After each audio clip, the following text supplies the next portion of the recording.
In our most recent episode, we take a closer look at an example. This is one of those markets that are in between. This is going to be the Plainfield market. If you've seen some of my recent episodes and where I ranked a lot of the towns and where to live in New Jersey, you know Plainfield fell right in the middle at a C grade kind of location. In our long version, we dive deep into the numbers for Plainfield, what that looks like right now compared to a year ago, and overall, what does the spring market look like in markets that are C, markets that are B, markets that are a bit higher demand. All in all, are we seeing the boom, that typical spring boom that we normally experience year to year? Some ways, yes, in terms of the speed of sale. Overall volume, the answer is no. Not because buyers aren't there to buy, it's a matter of inventory being very, very low. So being prepared for where we are in the market, knowing that there's very little inventory, but the quality inventory, there is a high premium to pay. So we have some tips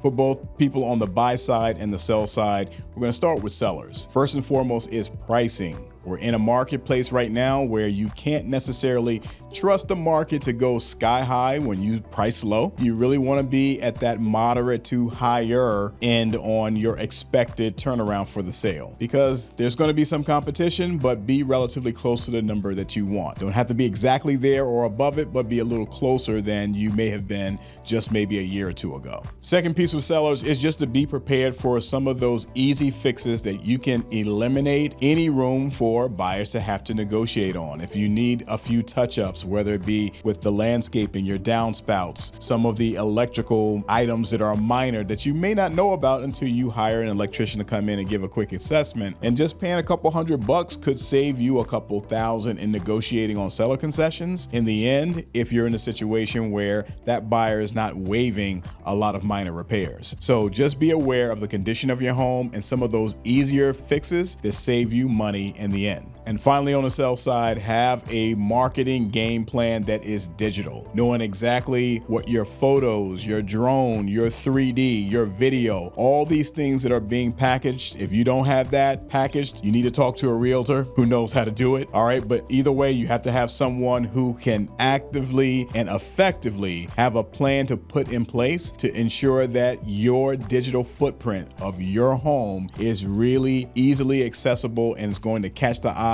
of hundreds, if not thousands of viewers.